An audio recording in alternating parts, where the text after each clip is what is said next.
Shabbat Shalom, everybody. Shabbat Shalom. Shabbat Shalom. Shabbat Shalom. We thank the Most High for allowing us to come out today and take part in another one that's set apart. Shabbat, the fellowship and, rejoice amongst each other. At this time, we're going to ask our Moreh Kasada, if you would, to come forth to blow the shofar for us.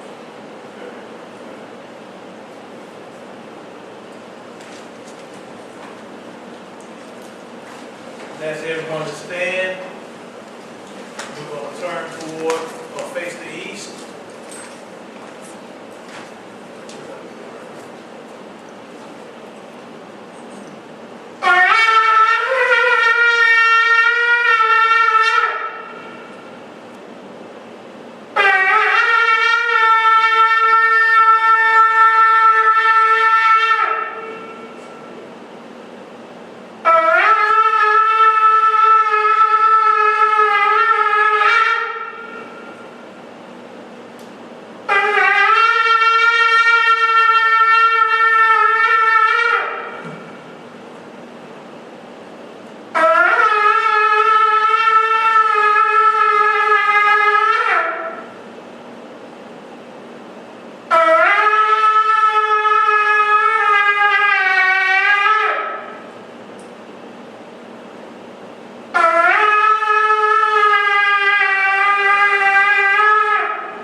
Yeah, volume. Okay, yeah, volume. Need some more. Is that better? You got the wrong one. All right, then. That's more like it. Okay, we'll ask that everyone remain standing for prayer, and at this time we're going to ask. No, we're not going to ask him. I pray. Dear Yahuwah Elohim, we come before you today. We just want to say thank you before we ask you for anything. We thank you for how you provided for us, how you nurtured us. We thank you for food, clothing, and shelter. We thank you for our safety. We thank you for how you have allowed your Malachians to encamp around us and guard us and protect us from all hurt, harm, and danger seen and unseen. We thank you just for your goodness, kindness, and your mercy. We just thank you for how you watched over our loved ones and just kept us closed in our right mind. We thank you for how you continue to let us occupy on our jobs and just kept us with income coming in to meet our daily bread. Lord, we just thank you for everything. And Lord, we just ask you just continue to do these things for us. Just continue to help us just learn each other, continue to help us grow in love with each other. We just ask that you continue to strengthen each and every last one of us. Ask that you watch over our kids while they're at school, wherever they choose to go to the playground or recreation. We just ask that you watch over them, protect them from all hurt, harm, and danger seen and unseen. We just ask you to protect us on our job and just keep danger away from us. Don't let any kind of hurt, harm, or danger come down our dwelling. We just thank you for everything. We thank you for another one of your set apart more days that we're going to enter in tonight. We just thank you for these days. We just honor you for them, and we thank you for them.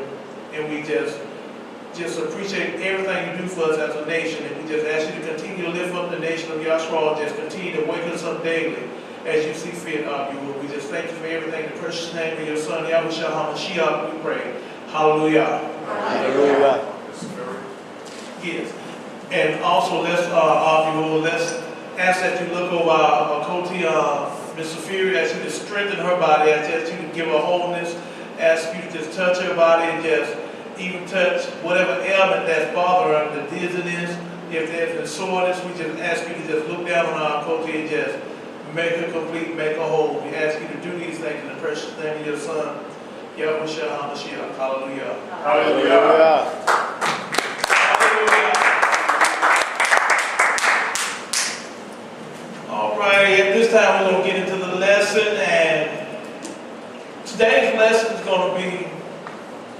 little bit different than what we normally do.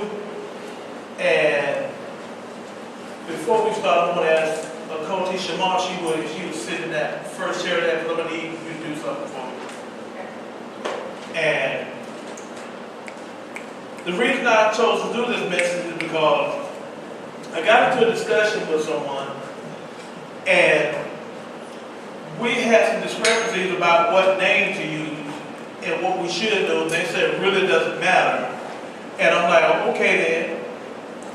I said, we're going to look at something. I'm going to show you why I do not compromise with that name.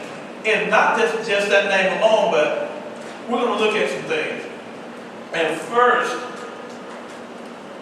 this lesson will be called As Cunning as a Serpent.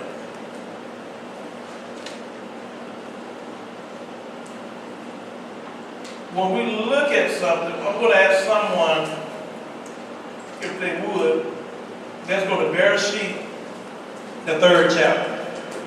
And we're going to start reading at the first verse.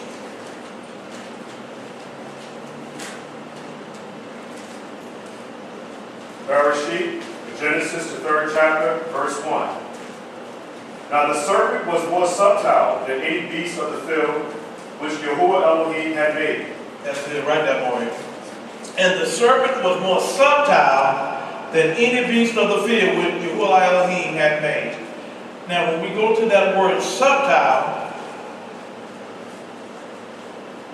we get the Hebrew word arun, which means cunning in a bad sense, crafty, prudent, subtle. Now, with that being said, let's go look at Isaiah, the 14th chapter, and we're going to read there.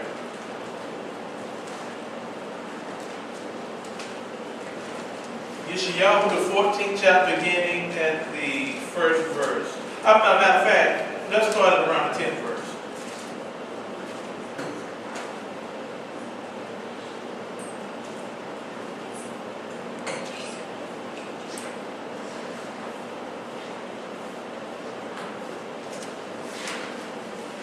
Yashra'al 10. Yes. Yashra'al 14, starting at verse 10.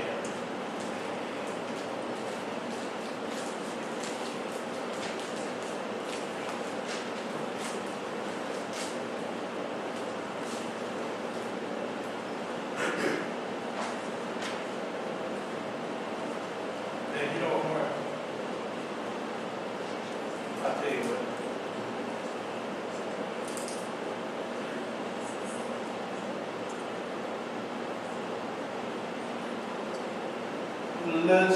Let's start at verse 12. Okay, Yashra'al, Isaiah, the 10th chapter, verse 12. Wherefore it should come to pass that when the sovereign has performed his work, his whole work upon Mount Zion and on Jerusalem. You have verse 12, Mark? Isaiah 14 and 12. Oh, 14, excuse me. 10 or 12. Isaiah 10 and first verse, Isaiah 14 starting at the 12th verse, not at 10. Okay. Okay, so Yashra'al, the book of Isaiah, the 14th chapter, verse 12. Okay. How are you fallen from Shamayim or heaven, O Hallel, son of the howling morning? How are you cut down to the ground, which did weaken the nations? For you have said in your heart, I will ascend into heaven. I will exalt my throne above the stars of heaven. I will sit also upon the mount of the assembly in the sides of the north. I will ascend above the heights of the clouds. I will be like Yahuwah Elohim. Yet you shall be brought down to Shiloh, to the sides of the pit. That's good right there, Mark. Thank you very much. Now, we first read what the serpent was what? He was more subtle than any of the beasts that Yahuwah made. Subtle means to be crafty, to be prudent, to be cunning. Now, one thing that we have to keep in mind is before there was anything called a Bible or the Biblios, you had what is called Torah, Tanakh, which later on became the Hebrew Scripture.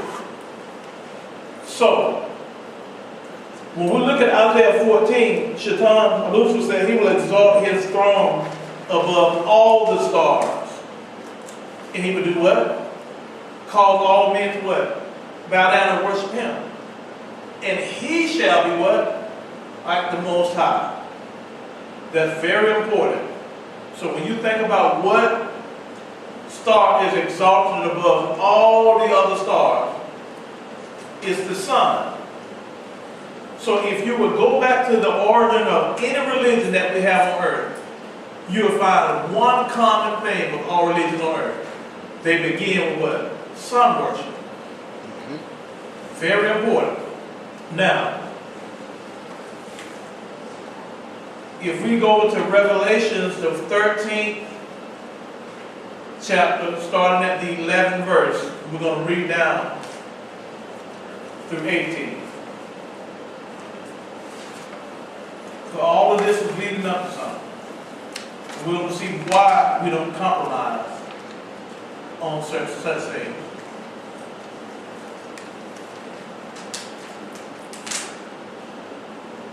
Revelation 13, verse 11. Then I saw another beast which rose out of the earth. It had two horns like a lamb, and it spoke like a dragon.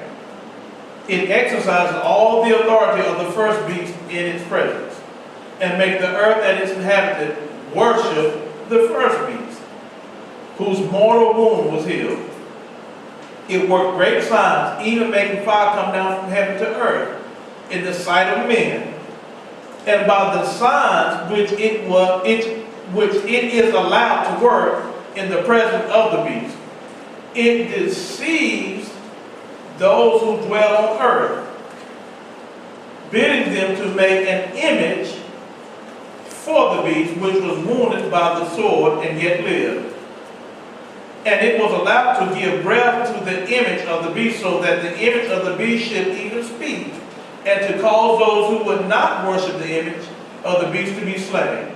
Also it caused all, both small and great, both rich and poor, both free and slave, to be marked on the right hand or the forehead, and that no one can buy or sell unless he has the mark that is. This is very important right here when we read. The name of the beast or the number of its name. I'll repeat. And that no one can buy or sell unless he has the mark. That is the name of the beast or the number of its name. Verse 18 is very important. This calls for wisdom.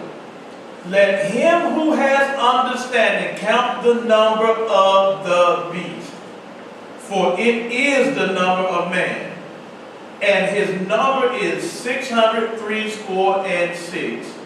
666. 666. Now,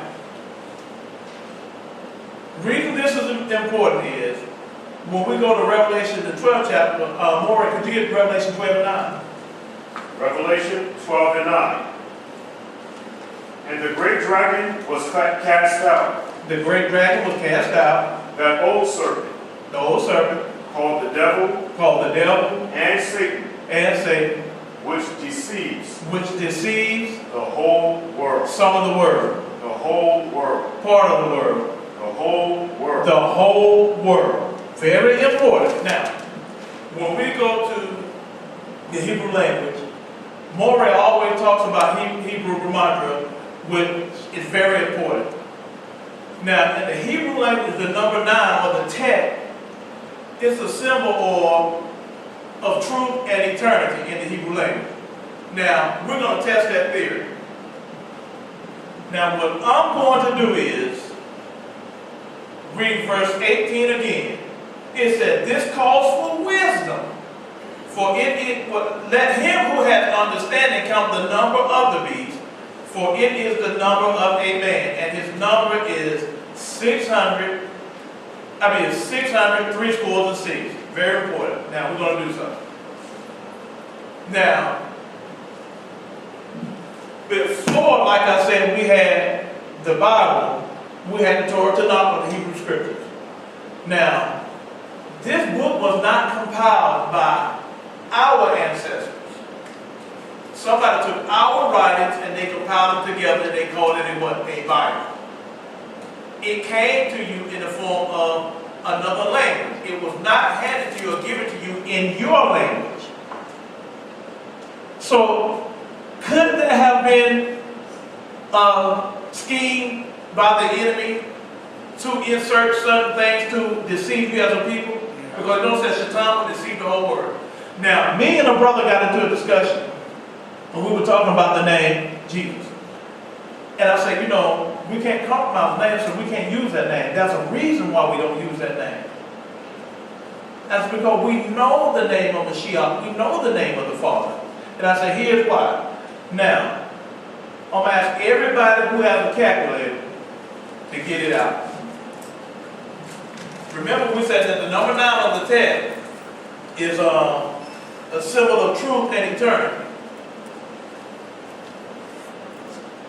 So, what we're going to do is we're going to look at a few words that we most commonly read in Scripture, but we never pay any attention to it. Now, there's a pastor, a Hebrew Israelite pastor, who has a video out and a song they made. And the song is called I Love Lucifer. Because they said Lucifer was a Mashiach. Because he is the light bringer. Right. Okay, then, so let's deal with the word Lucifer. What we're going to do, we're going to use the old litmus test here. If 9 is the number of righteousness and truth, or truth and eternity, let's test it. Now, what we're going to do, we're going to first start the word Lucifer. Lucifer is L-U-C-I-F-E-R. Now, we're going to take each one of those letters and apply its numeric value where it stands within the English alphabet. So, the L is the 12th letter. Somebody multiply 12 times 9. And when you get the answer, let Shema know that she's going to write it down. 108. 12 times 9, 108. U is in the 21st position, so 21 times 9. 189.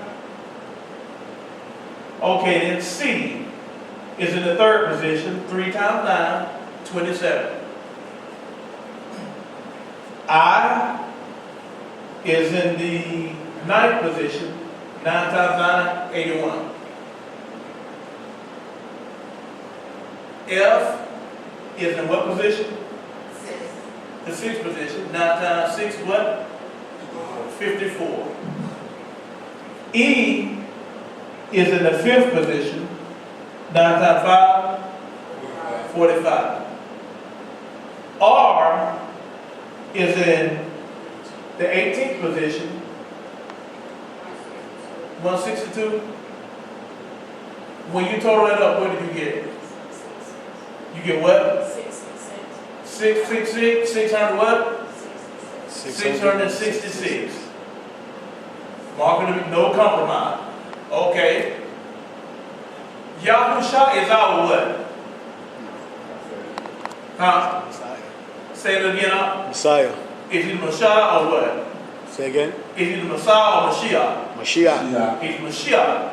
Let's deal with that word Messiah. I'm glad you said it. The letter M is in what position? 13. 13 times 9 is what? 117. The E is in the 5th position. 9 times 5. 45. Okay then. The S is in the what position? 19. 19 times 9. 171. So you can write it down twice if we have 2 S's. 171, 171. Okay, the I is in what position? 9. 9 times 5 what? 45.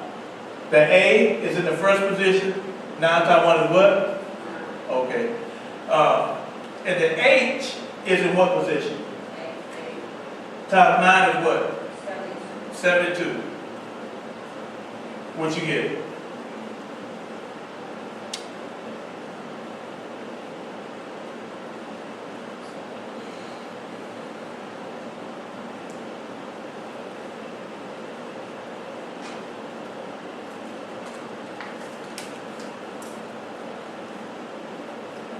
$117 plus 45 plus 171. 630. Okay, start over your calculator. Let me give you the numbers again. You ready, smart? 117 plus 45 plus 171 plus 171 plus 81 plus 9 plus 72. 666. Oh, 666. Okay, then let's move on. Let's deal with super Christian, Jesus. Messiah. Now, this is the work that we've had this whole conversation about, this whole discussion. So, in the book, we know his name is Yashra'al. That's a reason why we don't compromise on the name. Let's deal with the letter J. It's in the 10th position. 9. The E is in what? The 5th position. 45. The S is in what position? 19. 171. The U is in what position? 189. The S is in what position? 171. What y'all get? 666. Okay, is this a coincidence? Okay, let's go to something else. But since y'all love the gospel so much, let's do the word gospel. Because he gave us the brick collar shout, the good news. Am I right? Exactly. Let's deal with gospel. The G is in what position? Times 9, 63. The O is in what position? 15 times 9 is what? 135. The S is in what position? 171. The P is in what position? Gives you 144. The E is in the 5th position, gives you what? 45. The L is in what position? 12th position, gives you 108. What did y'all get? 666. Coincidence? No. Okay then. I'm going to help y'all take him off the cross. Okay, we're going to see that. Why the scripture said he hung on a tree. Let's deal with cross. C is in what position? 27. R is in what position? 18. 162. The O is in what position? 15. 15 times 9 is what? 135. The S is in what position? 19. You're 171. And the S again gives you 171. What did y'all get? 666. Now y'all see why we don't compromise? Is this a coincidence? Nope. Think about this. When Shaitan put people in power over Yashra'al, you have to understand the devil's devices and his schemes. When he gave you what is called the Biblios of the Bible, of course you know, if he said in Revelation that he deceived the whole world, but we know if that's going to say if it was possible, he would if it was possible, he would what? Deceive the very elect? Right. Right. This is why the Most High have a few that are awakened for this purpose. That's why everything, when he said he will cause the whole world to bow down and worship him, how would he do that? He would do it through these religions that are called it sun worship. And you remember well, we didn't do it here, but we did a teaching online called Wormwood Prophecy, where he prophesied that he would do what? He would poison a certain percentage of the earth with what? Wormwood. And what did he say in the scripture that wormwood poison is? It's to trust and believe in thy heart and not the commandments of the Most High. Neglect the commandments and what? Follow after your heart. And it said what? Did he say how many? What was the percentage he said that wormwood poison would affect? 2/3. Now, 2/3 of the people on this earth confess what religion? Christianity. So you listen, well, why you can't say that? Well, it would have to affect more than just Christianity. Why would you would just make that number fit them, associated with them? Easy. Because nobody else or no other religion has taken that book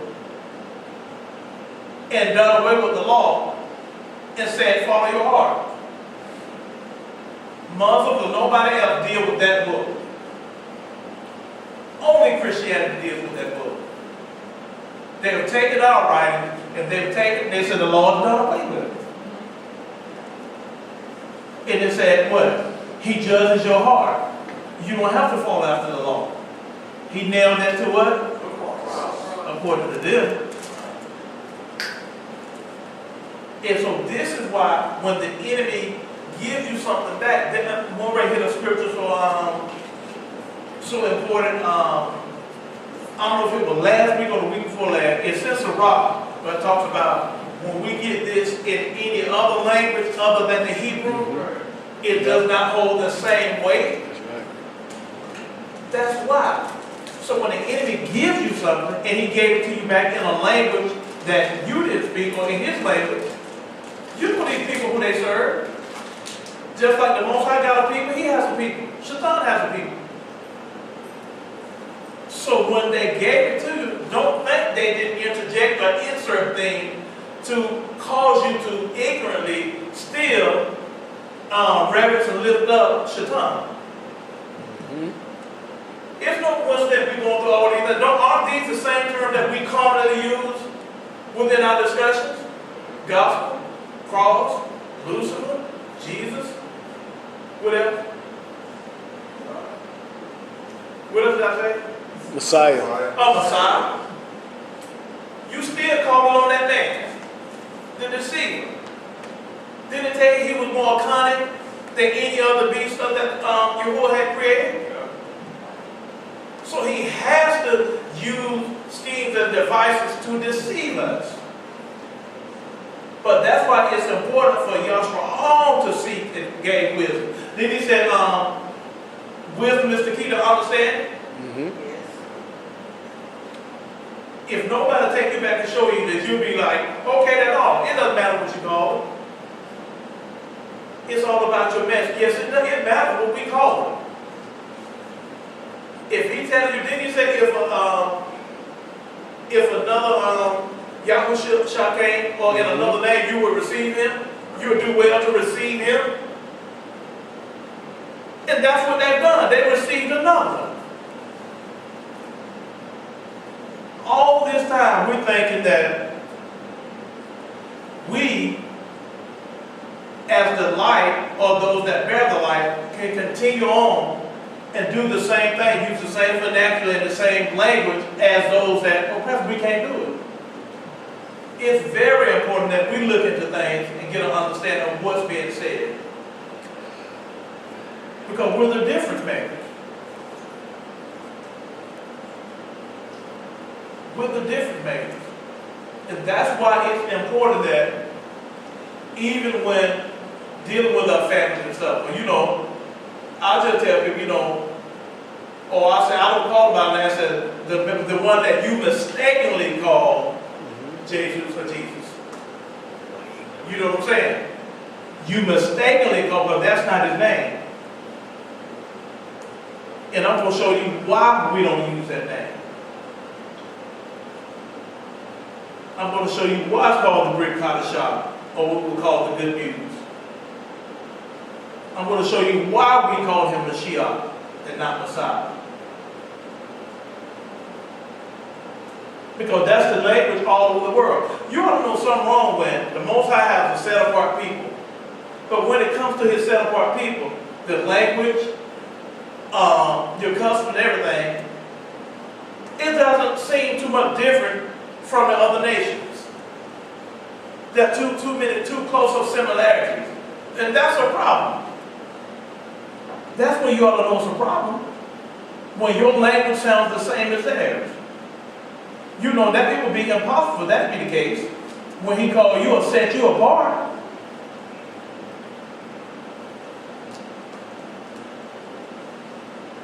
And this is how Satan has become, or Shaitan has become so cunning. This is how he did it. Because if he can forever take the name out of Yahuwah, out of your mouth, or Yahusha out of your mouth, you'll always do what? Praise or lift him up.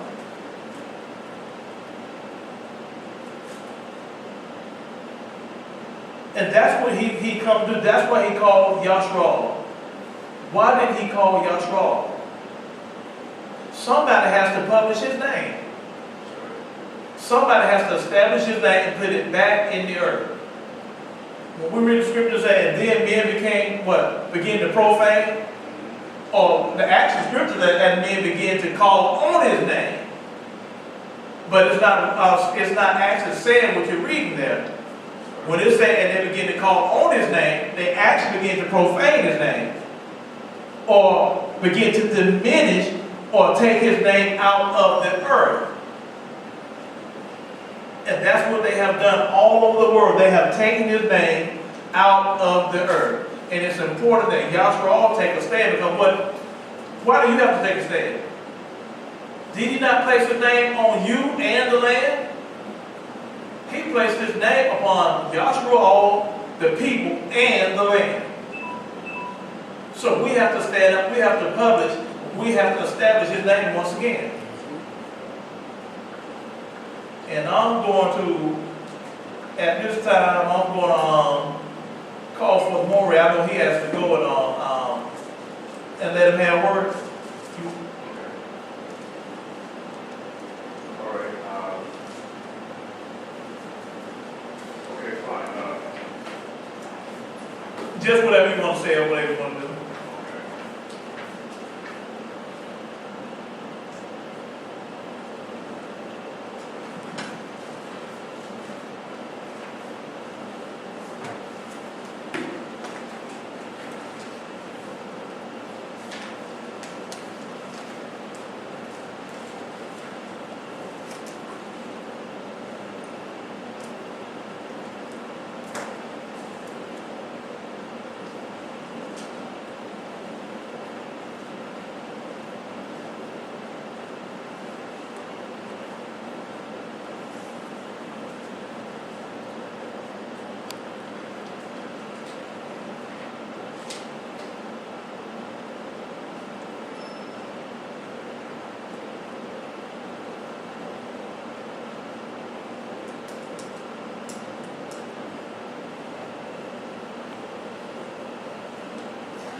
Visitors coming. I don't know if that was them calling me or not.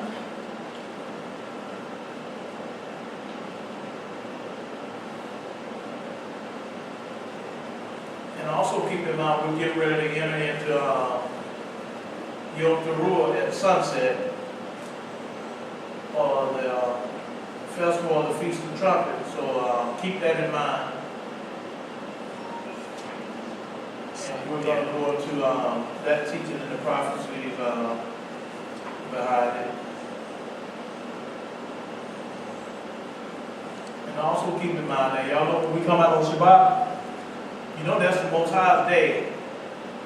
And you know, several people, a couple of people have said something about being here all day up to that time, but it's His day. You know, this is what we come out to do. When we come in here on Shabbat, anything that we got to do is not important. This is His day. He's already let you have, what, how many? 6 of them? This one is His. So, you know, we're just going to, you know, enjoy each other, laugh, fellowship, eat, and just have a good time.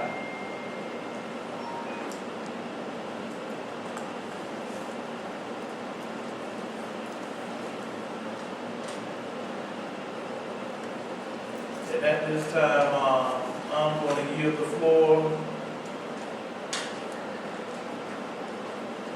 And we're going to make way for Moray, Kusadaba, and then I'll come back before you. So I said, hallelujah. Hallelujah. Hallelujah. Hallelujah.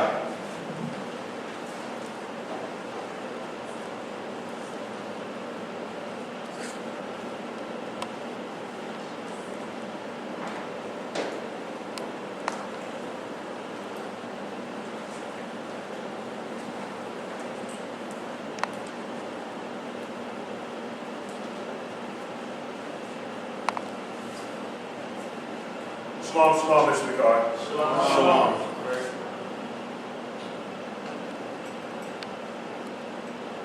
Already Eliyahu put out a very good lesson explaining to us the importance of the name. The name is so important. If I was to use an example, if I was to say,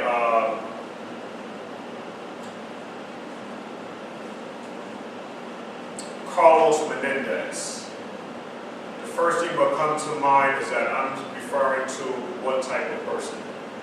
Latin American. Exactly. So if I were to say Montuno or Zabubo, African. African. So again, names are very important. If you just want to pick up the children, you say, well, listen, you know what? I'd like to speak to Keith. There's no Keith here, so nobody would respond to the name Keith. So the name is very important. Right quick, if we would go to the Book of Kings, 1 Kings, the 18th, I think it's the 18th chapter. I'm going to read this real quick. Just to show you, just like Rory had brought out the importance of the name. Watch how this battle is about to take place between Eliyahu and the prophets or the seers in Israel. Verse 17. And it came to pass when Achav saw Eliyahu that Achav said unto him, Are you he that troubled Yashra'al? And he answered, I have not troubled Yashra'al, but you and your father's house, in that you have forsaken, we have Alatar, or the commandments of Yahuwah, and you have followed Balaam. Now, therefore, send and gather to me. Now, this is Eliyahu speaking now. Now, therefore, send and gather to me all Yashra'al into Mount Carmel. So we're about to settle this whole situation. So we're about to settle this situation right now. So Achav sent unto the children of Yashra'al and gathered the prophets together into Mount Carmel. And Eliyahu came unto all the people and said, watch this, how long halt you between two opinions? If Yahuwah be Elohim, follow him. Because Maury just brought out the whole thing about the Messiah, 666. He brought out Jesus, 666. He brought out, what was the other Maury? Gospel, 666. So at this particular point now, we need to know who is it exactly we're going to follow, because we're talking about how important the name is. If Yahuwah be Elohim, follow him. But if Baal, then follow him. And the people answered him not a word. Then said Eliyahu unto the people, I, even I only, remain a prophet of Yahuwah. But Baal's prophets are 450 men. Let them therefore give 2 bullocks, and let them choose 1 bullock for themselves, and cut it in pieces, and lay it on wood, and put no fire under, and I will dress Yahuwah or Alatav, the other bullock, and lay it on wood, and put no fire under. Now watch this, verse 24. Call you on the name of your Elohim. All right, on your Elohim, and I will call on the name of, what does it say? Yahuwah. So now, you're going to call on your Elohim, okay, and we have now, Eliyahu said now that I'm going to call on Yahuwah. We're going to see now who's going to now stand preference here. Who's going to show up? And call you on the name of your Elohim, and I will call on the name of Yahuwah. And the Elohim that answers by fire, let him be Elohim. And all the people answered and said, it is well spoken. And Eliyahu said to the prophets of Baal, choose you 1 bullock for yourself and dress it first, for you are many. So you will let them go first. And call the name of your Elohim, but put no fire under. And they took the bullock which was given them, and they dressed it, and they called on the name of Baal. All right, they called on that. They didn't call on Yahuwah. They called on a different name. And they called upon the name of Baal from morning unto noon. Because that's a lot of crying and praying out to this other, okay, Elohim. Yeah. Now they did this now from morning even until noon, saying, Baal, hear us.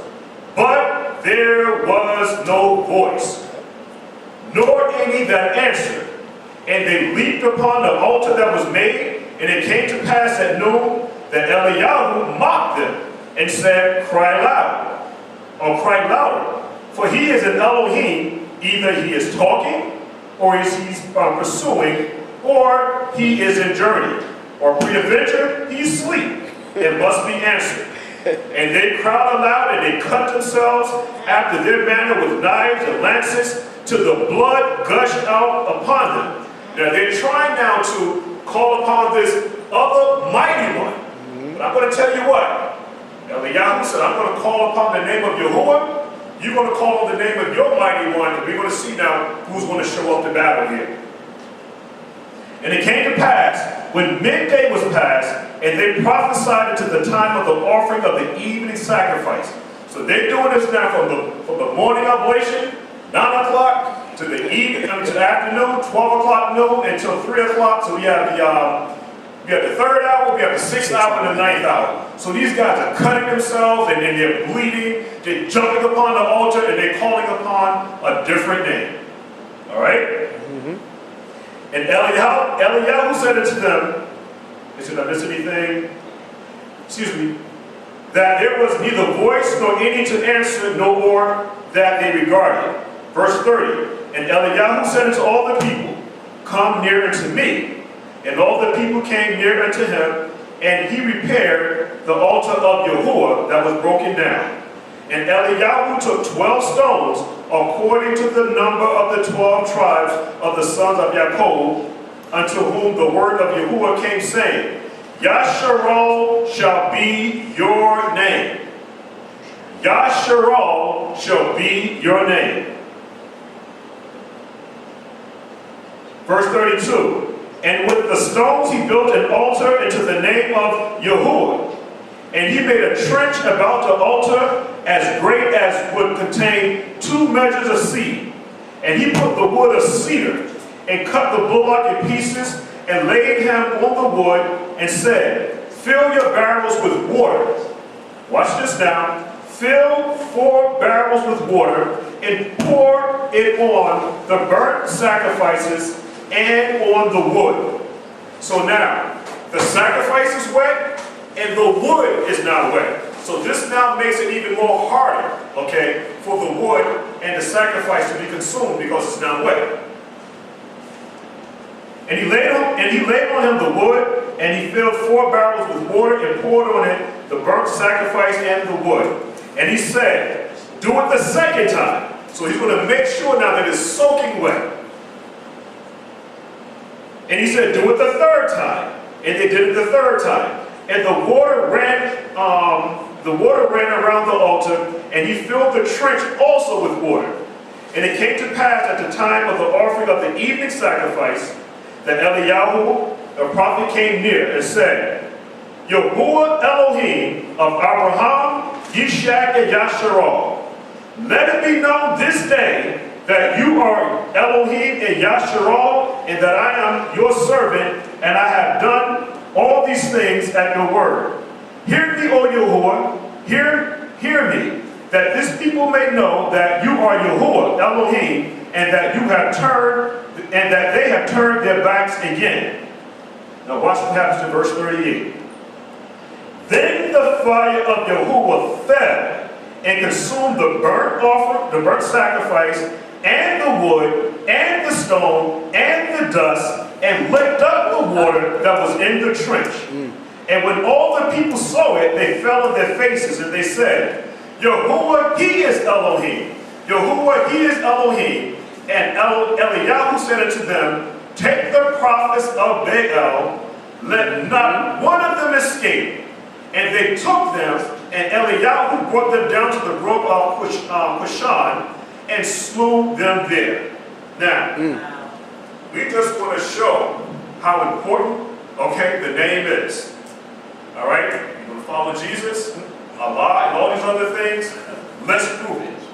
We have the proof right here. We have Eliyahu called on the name of Yahuwah Elohim, and we see now that he was able to lick up the dust. Okay? The sacrifice was drenched in water. So again, let every man be a liar, okay, and let Yahuwah Elohim be true. Okay, so Mr. McCall, that's all I had to add to that. Okay, the great lesson that Morey had brought out. The name is very important, and we're going to continue with the name and break it down to Hebrew characters, because we went down here with the alphabet. Okay, alphabet is the same thing, and we have there's a number representing each alphabet in the English language. You also have it with Aramaic, you have it with Hebrew, Arabic. Every single nation has a Hebrew gematria, not a Hebrew gematria, but a gematria to each of the characters. All right, so again, we want to give all praise, respect, and honor to the Father, and we're going to have Morey come back up and put the bow on the lesson here. Hallelujah. Hallelujah. Okay, hallelujah. Come on, let's give Morey another hand.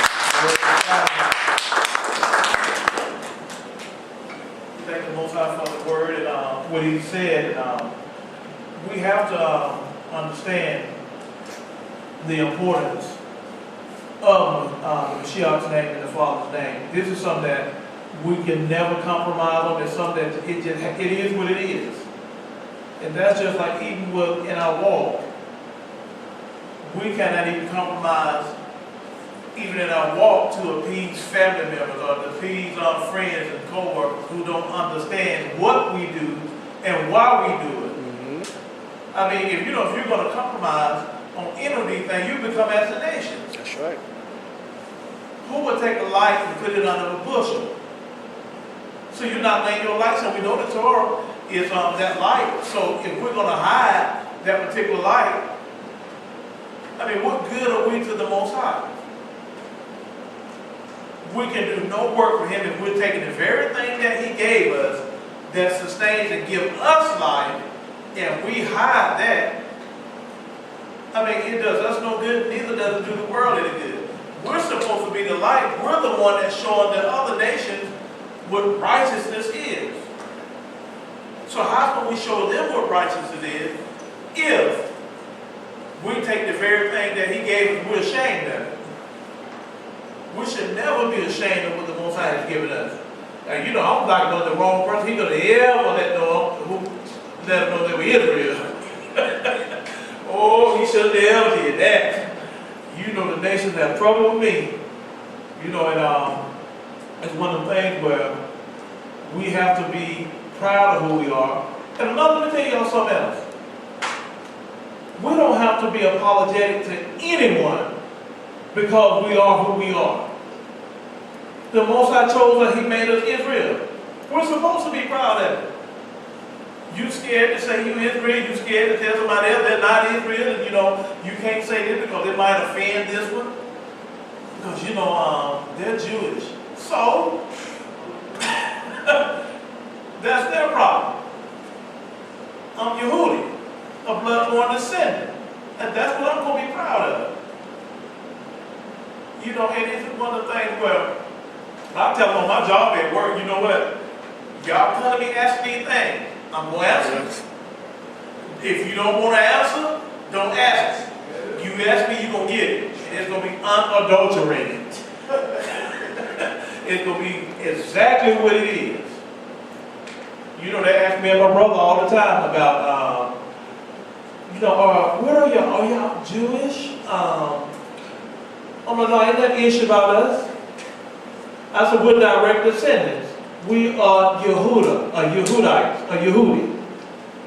We are blood-born descendants of the 12 tribes that came out of Israel.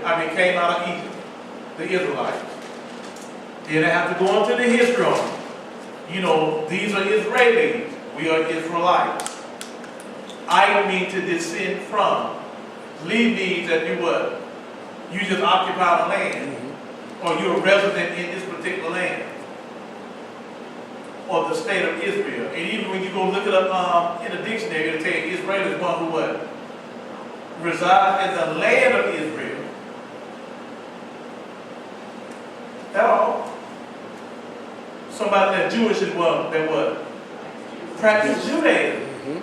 But to say you're Yehudi, that means no, I'm descending from a bloodline or a lineage of someone. And this is the thing, we've become so, you know, it got to the point, I just don't, you know, I used to be a little, kind of want to not rub people the wrong way. But you know, over the years, you know, you just become more mature, more bold, and you just realize, hey, this is me, this is who I am, we are the people, that's it. You know, hey, all of us should be like the bar out. Because this is how we're commanded to look. Am I right? Yes, sir. We're commanded to look just like that. But you know, sometimes we like Gloria Vanderbilt and who are some of the other people? Sean John, they're not doing something, you know. That's for you. Other Israelites. You know, be like Prada over here.